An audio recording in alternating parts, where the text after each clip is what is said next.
Dante, anong parusa ang naghihintay dun sa mga makakasuhan ng paglabag sa election laws dahil sa red tagging?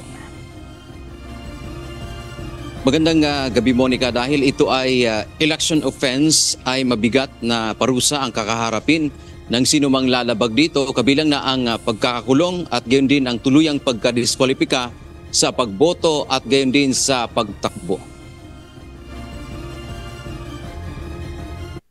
Sa bagong inilabas na Resolution number 11116 ng Commission on Elections o COMELEC hinggil sa Anti-Discrimination and Fair Campaigning Guidelines kaugnay ng 2025 elections, isinama ng komisyon ang labeling o red tagging bilang election offense. Sa definisyon ng COMELEC, may tuturing na labeling ang pag-uugnay o pag-aakusa sa mga individual, grupo, organisasyon bilang vocal dissenters, aktivista, subversibong grupo o terorista o kabilang sa mga kriminal na grupo o sindikato na walang ebidensya. Ikukonsidera ng poll body na mahaharap sa election offense ang sino mang lalabag dito kahit ang pang-label o pang-red tag ay sa pamamagitan ng personal, online, broadcast o iba pang pamamaraan nitong 2025 elections. Despite pressures coming from certain sectors or groups, ay pinarapat natin na ilabas ito sapagkat naniniwala tayo na hindi po dahilan ang kampanya upang bastusan o bastusin ang ilang grupo, ang ilang sektor, lalo na yung miyembro ng vulnerable sector.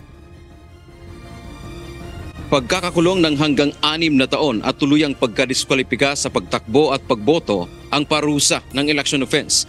Batay sa pinakahuling desisyon ng Korte Suprema sa isang kaso ng Didoro versus Major General Vinuya, sinabi ng hukuman na ang red tagging ay banta sa karapatan sa buhay, kalayaan at seguridad.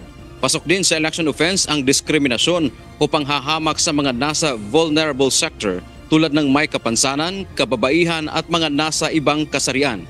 Paliwanag ng COMELEC, dapat iiral pa rin ang paggalang at respeto kahit sa panahon ng halalan. Hindi naman anya bawal ang negative campaigning pero may limitasyon ito lalo na kung paninira na ang gagawin.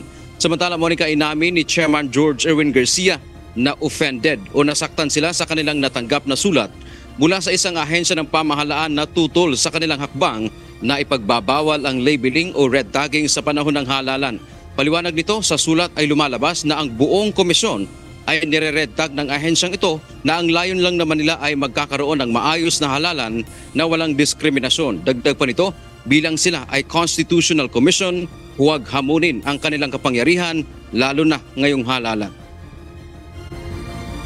Sana po lang dito sa ganitong klaseng trabaho, pare-pares na sa pamahalaan, the use of the proper words is highly appreciated.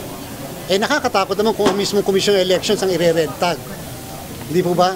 Sana wag naman po dahil yun po ang feeling namin nung binabasa namin yung sulat na kami mismo parang kami ang nare-red tag dito.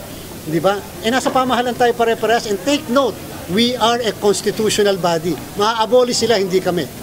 Tatandaan po nila yan. Binigyang din ni Garcia, matagal nilang pinag-aaralan ang kanilang aksyon at kinonsulta nila ang maraming grupo rito. At ang kanilang aksyon ay nakabatay din sa desisyon ng kataas-taasang hukuman. Nasa Constitution po ang kapangyarihan namin, hindi naman kami basta lang kinreate ng isang executive order. Because na sinabi rin mismo, sinite namin yung desisyon ng Supreme Court. Sabihan ba naman kami na mali ang interpretasyon namin at hindi raw tama? Desisyon ng Supreme Court yun . So even the Supreme Court is being red tag. Huwag naman po sanang ganon.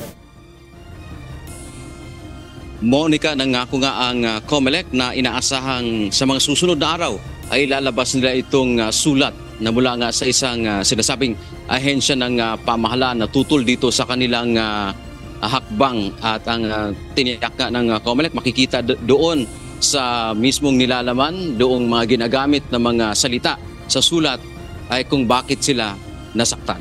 Yan ang ating update mula dito sa Maynila. Balik sa iyo, Monica. Maraming salamat, Dante Amento.